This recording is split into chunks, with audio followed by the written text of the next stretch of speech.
10। हमारी संतान को शस्त्रों और शास्त्रों महासमर एक की शिक्षा कौन देगा? सत्यवती ने इतने सहज रूप में पूछा जैसे दैनिक कार्यक्रम संबंधी कोई प्रश्न हो। कुछ क्षणों तक शांतनु कुछ समझ ही नहीं पाए। किसकी बात कर रही है सत्यवती? भीष्म को अब क्या शस्त्रों और शास्त्रों के शिक्षण की आवश्यकता है? पर सहसा उनकी दृष्टि सत्यवती के चेहरे पर टिक गई। सत्यवती अब साधारण निषाद कन्या नहीं रह गई थी। सर्वेंद्रियों की कला तो अपना कार्य करती ही रहती थी, पर शिक्षिकाओं ने उसकी रुचि के परिष्कार और विकास में भी कम श्रम नहीं किया था। और सबसे महत्वपूर्ण तो सत्यवती की अपनी ग्रहण शक्ति थी।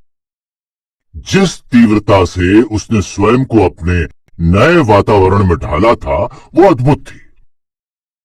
कुछ वर्षों में तो शायद कहने पर भी कोई विश्वास न करे कि सत्यवती का जन्म राज परिवार में नहीं हुआ था और उसका पालन पोषण एक निषाद के आंगन में हुआ था।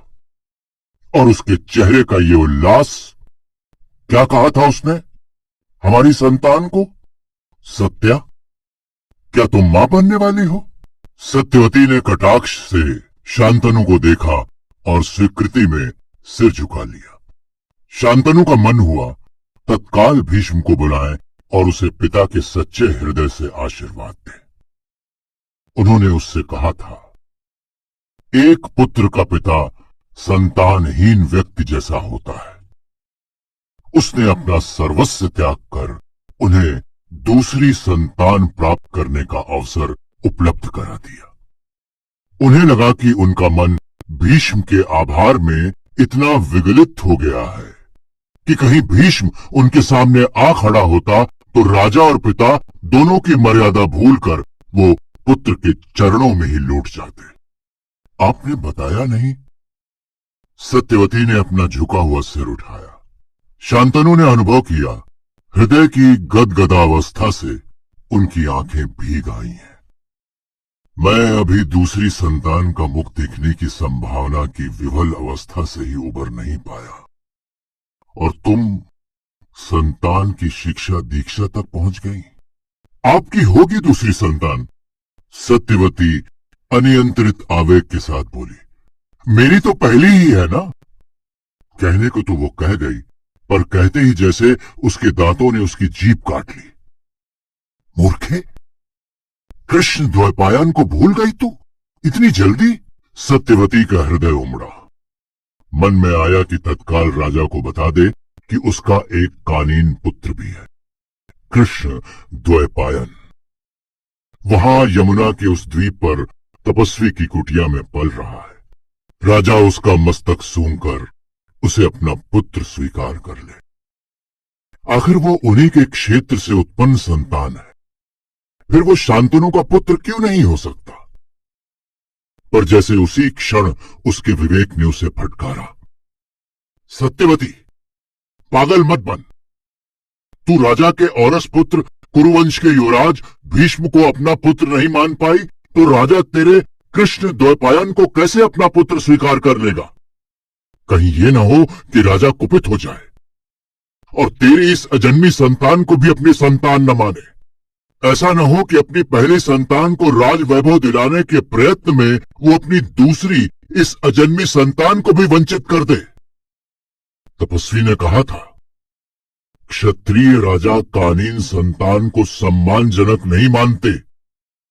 बाबा ने भी संकेत दिया था कि वो राजप्रासाद में अपनी कानीन संतान की चर्चा ना करें। यदि कहीं राजा को संदेह हो गया, और संदेह उसे हो सकता है, राजा लोग इस विषय में तनिक भी उदार नहीं है। ईर्ष्या उनका सर्वप्रथम गुण है। उसे संदेह हो गया तो वो यही मानेगा कि सत्यवती की इस अजन्मी संतान का पिता भी वही तपस्वी है। तुम क्या चाहती हो प्रिय? शांतनु बोले, जो चाहोगी वही प्रबंध हो जाएगा। राजा ने जैसे आदेश पाने के लिए सत्यवती की ओर देखा। सत्यवती ने राजा की याचक दृष्टि को पहचाना। उस दृष्टि ने सचमुच शांतनु को याचक और सत्यवती को राजरानी बना दिया था। सत्यवती ने बहुधा पाया था कि उसका अपना मन चाहे उसे आज भी निषाद कन्या ही मानता रहे, किंतु शांतनु की दृष्टि उसे भूमि से उठाकर महारानी के समान कुरुओं के राज सिंहासन पर बैठा देती है और स्वयं हाथ जोड़कर याचक के समान उसके सामने खड़ी हो जाती है। मेरा पुत्र शिक्षा ग्रहण करने ऋषिकुलों या आश्रमों में नहीं जाए। शांतनु ने उसे आश्चर्य से देखा। क्या कह रही हो सत्यवती? क्षत्रिय राजकुमार वनों में न जाकर ऋषियों के शिष्यत्व में उनके आश्रमों में ही विद्या ग्रहण करते हैं, यही परिपाटी है। परिपाटी विधाता का अंतिम विधान नहीं है। सत्यवती कुछ उग्रता से बोली। परिपाटी को स्वीकार या अस्वीकार किया जा सकता है, उसका संशोधन किया जा सकता है। हम नई परिपाटी का निर्माण कर सकते हैं। यदि राजकुमार आश्रम तक जा सकता है तो गुरु राजमहल तक भी आ सकता है। मेरा पुत्र आश्रम में नहीं जाएगा। शांतनु ने कुछ रोष और कुछ दुख के साथ सत्यवती की ओर देखा। जब उन्होंने इस निषाद कन्या के साथ विवाह किया था तो उन्होंने सोचा भी नहीं था कि इसके मुख में जिह्वा भी होगी, और आज ये इस प्रकार बोल रही है कि राजा शांतनु को ही जैसे चुप करा देगी। शताब्दियों के अनुभव, चिंतन और प्रयोग के पश्चात सहस्त्रों ऋषियों ने मिलकर कुछ परिपाटियां स्थापित की हैं, और वो स्वयं अकेली एक ही क्षण में नई परिपाटी बनाने का दंभ कर रही है। नई परिपाटी बनाना तो बहुत बड़ी बात है। ये पुरानी परिपाटी को समझती भी है, या ये निषाद कन्या समझती है कि राजप्रासाद में चरण पड़ जाने से ये संपूर्ण सृष्टि में सबसे अधिक समझदार प्राणी हो गई? यदि ऐसा समझती भी हो तो क्या बड़ी बात है। अज्ञान ही तो अहंकार को स्फीत करता है। तुम अपने पुत्र को आश्रम में नहीं भेजना चाहती? शांतनु जैसे अपने चिंतन के बीच अनायास ही कह गए, किंतु ये तुम्हारे पुत्र के हित में नहीं होगा। अपने पुत्र का हित और अहित मैं अच्छी तरह समझती हूं। सत्यवती का स्वर पर्याप्त आक्रामक था। शांतनु का मन हुआ कि उसे डांट दे। क्या समझती है वो अपने पुत्र का हित और अहित? उसके ममता के वृत्त में स्थान ही कितना है। विवेक के लिए अपनी जड़ता को वो अपनी बुद्धिमत्ता समझती है। पर सत्यवती के साथ बिताए गए इतने दिनों में ही वे अपने विषय में बहुत कुछ नया जान गए थे, स्वयं को कुछ अधिक ही पहचान गए थे। इन दिनों में उन्हें गंगा भी बहुत याद आती थी। गंगा के छोड़ जाने के बाद से शांतनु भीतर से बहुत ही दीन हो गए थे। ऊपर से चाहे वे कितने कठोर बने रहे हों, मन कुछ इतना उद्विग्न रहता था कि सत्यवती का रोष क्या, उसकी हल्की सी उपेक्षा भी उन्हें विचलित कर देती थी। वे जानते थे उसके रुष्ट होते ही उनकी अपनी शांति नष्ट हो जाएगी, और तब तक सहज नहीं हो पाएंगे जब तक कि सत्यवती को प्रसन्न ही ना कर ले। सत्यवती के विवेक पर उन्हें तनिक भी भरोसा नहीं था। वे जान गए थे कि उसकी आत्मा बहुत उदात्त भी नहीं है। अपने सीमित स्वार्थों से प्रसन्न है सत्यवती, पर अब जैसी भी है उनकी पत्नी है, वो उसे त्याग नहीं सकते थे। जाने क्यों उससे अलग होने की कल्पना के जागते ही उनके पैरों तले की भूमि निकल जाती थी, और अब तो उसके गर्भ में उनकी अपनी संतान पल रही थी। संतान संबंधी विवाद के कारण ही तो गंगा उनको छोड़ गई थी, और अब फिर संतान के विषय में विवाद। तब प्रश्न संतान के जीवन का था, अब उसकी शिक्षा का है। देखो, शांतनु ने उसे समझाना चाहा। आश्रम में गुरु ही स्वामी होता है, पालक होता है, आश्रयदाता और अभिभावक होता है। इसीलिए वहां उसका गुरुत्व जागता है। उसकी आत्मा उदात्त होती है। उसका विवेक और शिष्य के प्रति स्नेह सब कुछ सचेत होता है। आश्रम में शिष्य गुरु के सानिध्य में रहकर इन सारे भावों को ग्रहण करता है। शिष्य को ज्ञान ग्रहण करना है या गुरु के भाव को? सत्यवती ने उनकी बात काट दी। शास्त्रों से बुद्धि जागती है, ज्ञानवर्धन होता है, तो ऐसा आश्रम में भी होगा और राजप्रसाद में भी। शास्त्रों के विषय में राजकुमारों को सूचना वन के आश्रम में भी दी जा सकती है और राज मंदिर में भी। शास्त्रों का अभ्यास राजकुमार वन के वृक्षों की छाया में करें या राजा के उद्यान में, क्या अंतर है? सत्यवती ने बात बदली। और मैं तो चाह ही रही हूं कि मेरा पुत्र गुरु से ज्ञान ग्रहण करते हुए भी ये न भूले कि स्वामी वही है। गुरु उसे शिक्षा देने वाला राज कर्मचारी भर है।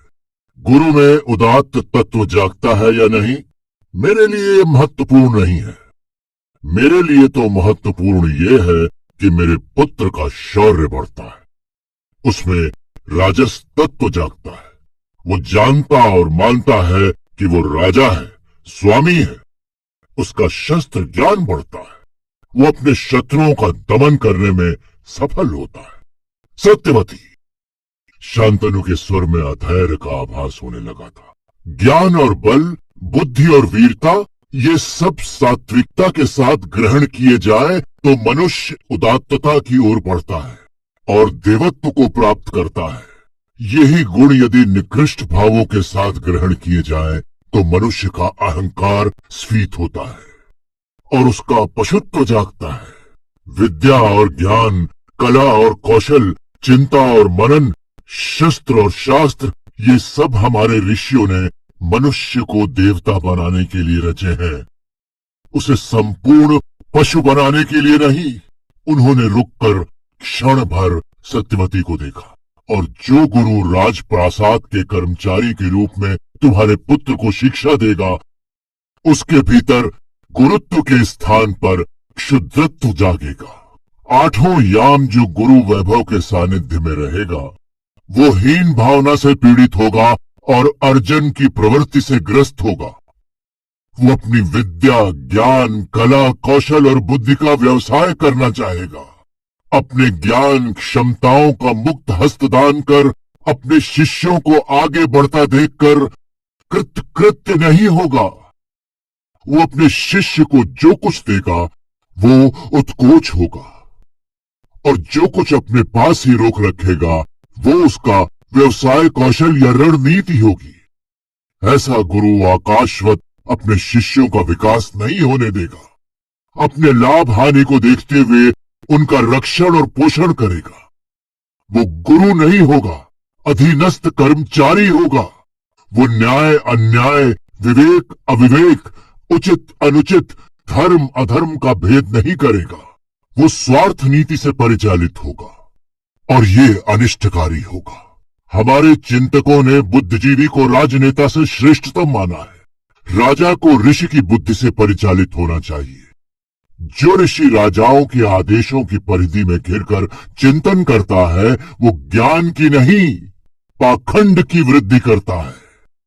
शांतनु ने रुककर सत्यवती की ओर देखा। उसकी आंखों में उन्होंने अपने लिए तिरस्कार का भाव पाया।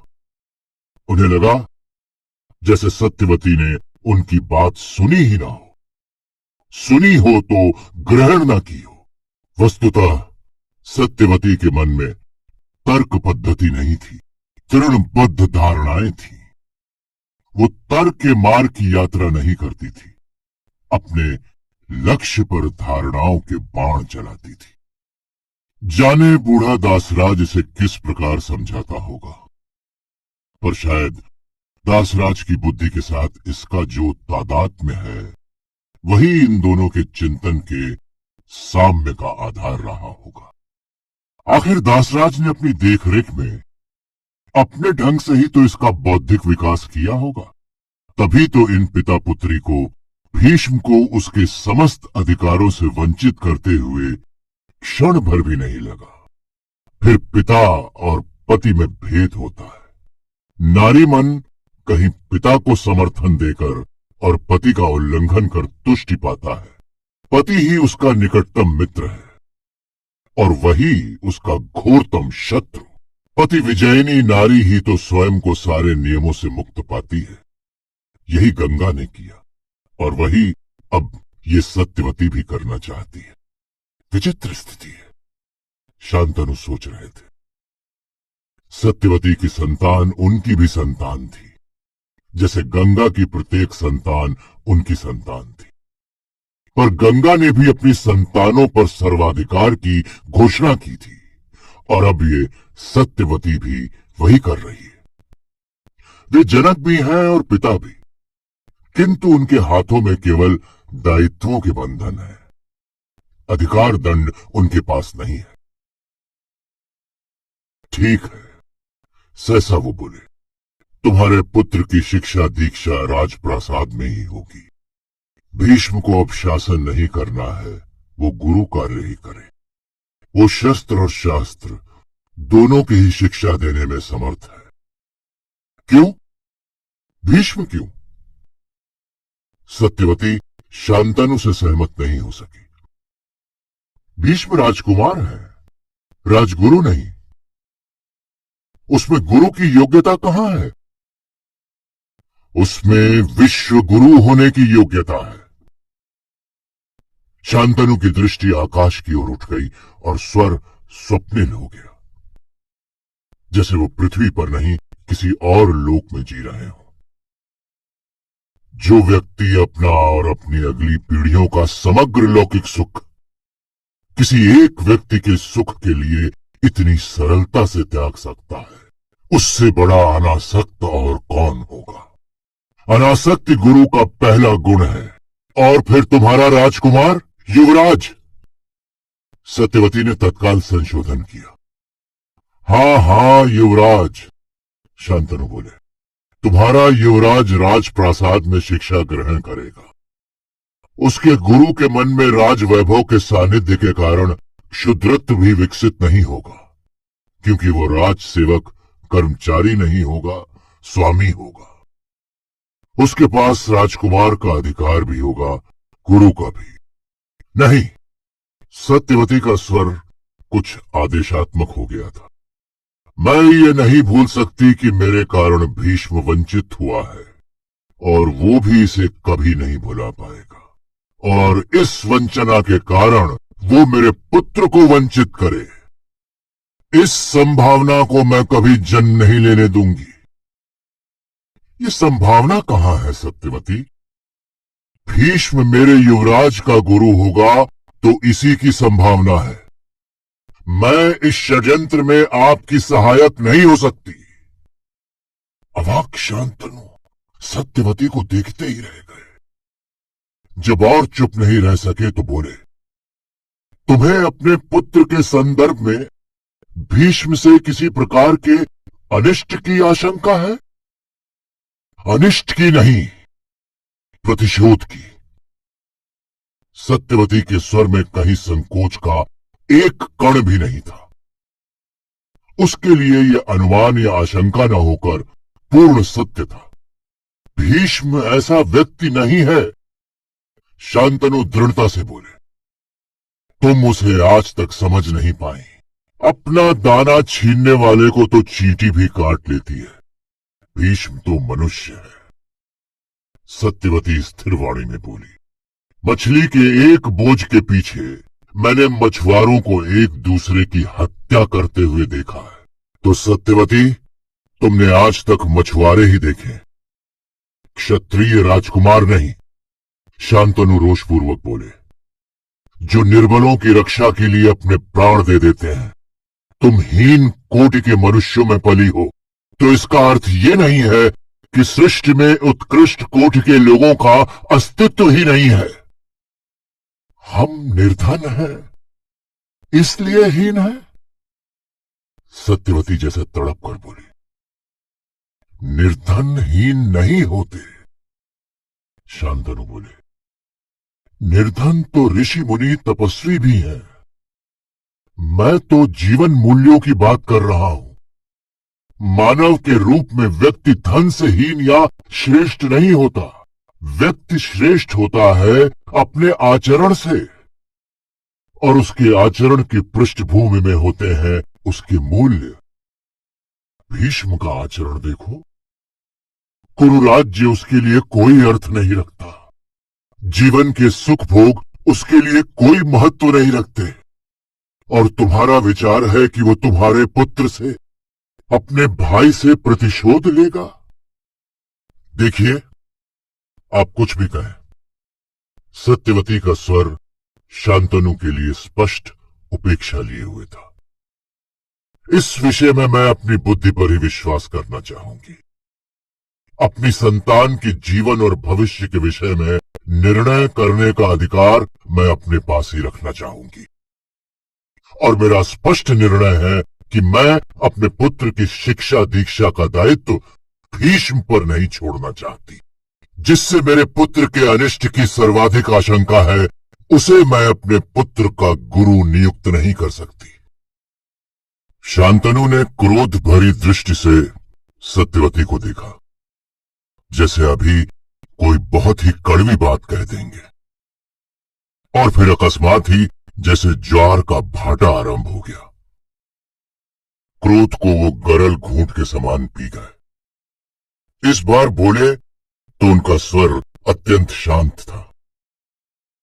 तेरी ही इच्छा पूर्ण हो सत्यवती। मैं समझ लूंगा कि तेरे पुत्र के भाग्य में अच्छा गुरु नहीं था। मैं तुमसे विवाद नहीं करना चाहता, निर्णय तुम्हारा ही रहेगा, किंतु तुम्हें कुछ सूचनाएं अवश्य देना चाहता हूं। सुनोगी? कहिए, सत्यवती ने कहा, किंतु उसकी भंगिमा स्पष्ट कह रही थी कि शांतनु की बात सुनने की उसे तनिक भी इच्छा नहीं है। जो कुछ भी वो सुनेगी, उपेक्षा की रुई से मुद्दे कानों से ही सुनेगी। भीष्म मनुष्य नहीं, देवता है। शांतनु बोले, वो मेरा पुत्र है, किंतु मेरे मन में उसका सम्मान किसी महापुरुष से कम नहीं है। यदि कहीं वो तुम्हारे पुत्रों का गुरु बन जाता तो उनमें भी देवत्व जगा देता। वो धर्म का आधार है, उसके स्पर्श मात्र से तुम्हारे पुत्रों की आत्मा स्वर्णमयी हो जाती। भीष्म से अपने पुत्रों को दूर कर उनको वंचित करोगी। भीष्म का तो अब बिगड़ने को कुछ शेष रहा ही नहीं। उसे तो अब संसार को पाना ही पाना है। वो संसार से कुछ ग्रहण तो करेगा ही नहीं। कह चुके? सत्यवती ने पूर्ण उपेक्षा से पूछा। हाँ, तो फिर मेरी बात भी सुन लीजिए, वो दृढ़तापूर्वक बोली। यदि मैं आपकी बात मान भी लूं कि भीष्म मेरे पुत्रों की हत्या नहीं करेगा, उनकी रक्षा करेगा, यदि मैं विश्वास कर भी लूं कि भीष्म देवता है, त्याग, दया, ममता और क्षमा की मूर्ति है, और मेरे पुत्र उसके सानिध्य से वैसे ही हो जाएंगे। उसका स्वर और भी प्रखर हो गया। तो मैं अपने पुत्रों को उसकी छाया से भी दूर रखना चाहूंगी। क्यों?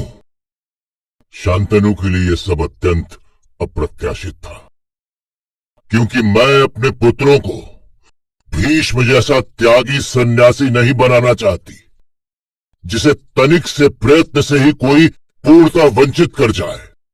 वो बोली, मैं चाहूंगी मेरे पुत्र राजकुमार बने, सन्यासी नहीं। मैं चाहूंगी कि वे अपना अधिकार त्यागने के स्थान पर अपने अधिकारों के लिए लड़ मरे। ये संसार जूझ मरने वाले लोगों का क्षेत्र है। मैं भीष्म जैसे कापुरुष को अपने पुत्रों का गुरु नियुक्त नहीं करूंगी। शांतनु ने सत्यवती की आंखों में भयंकर हिंसा देखी। मैंने तो सुना है कि स्त्री दया, माया, ममता, करुणा और उदारता की मूर्ति होती है। शांतनु जैसे अपने आप से कह रहे थे, मैं वैसी नारी नहीं हूं, और न ऐसा कोई आदर्श पालने की मेरी इच्छा है जिसमें बांधकर मुझे मूर्ख बनाया जा सके। सत्यवती बोली, आपने ये भी सुन रखा होगा कि नारी वासना भी है और माया भी। उसमें इच्छाएं होती हैं। वो पृथ्वी के मृणमय तत्वों से बनी है, इसलिए उसमें भोग और भोग के अधिकार की लालसा होती है। वो पृथ्वी के समान प्रत्येक वस्तु पर अपना अधिकार चाहती है।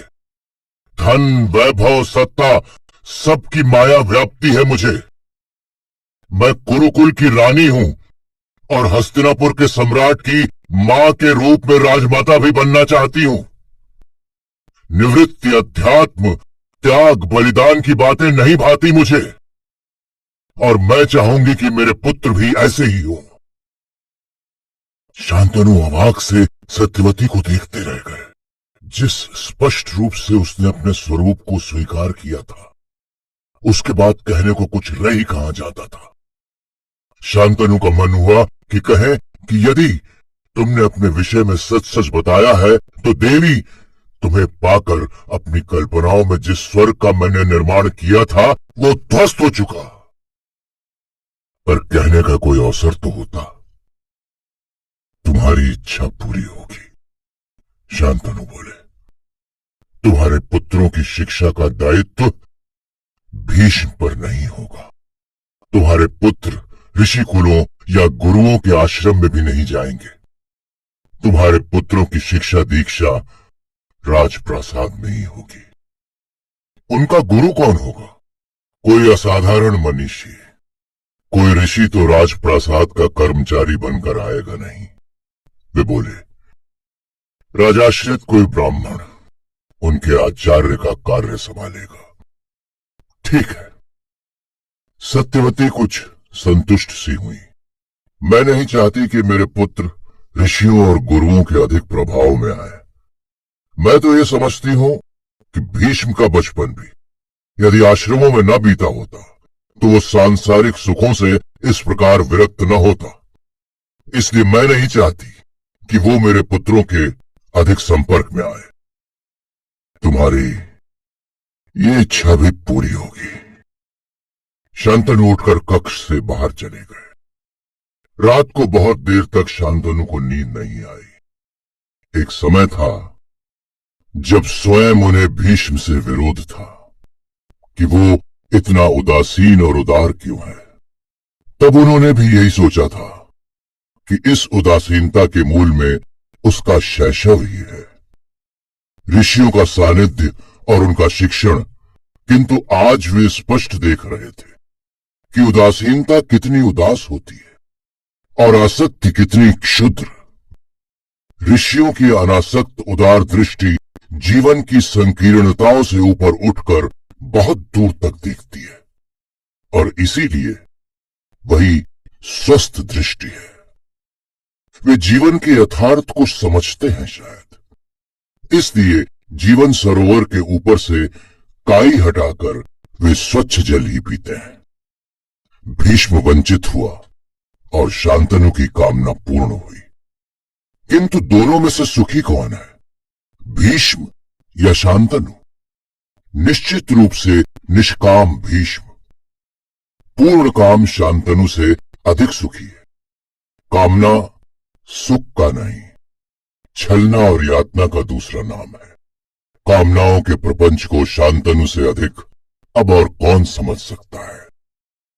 कामना पूर्ण होने पर भी कोई कभी पूर्ण काम हुआ है क्या? क्या मांगा था उन्होंने और क्या पाया?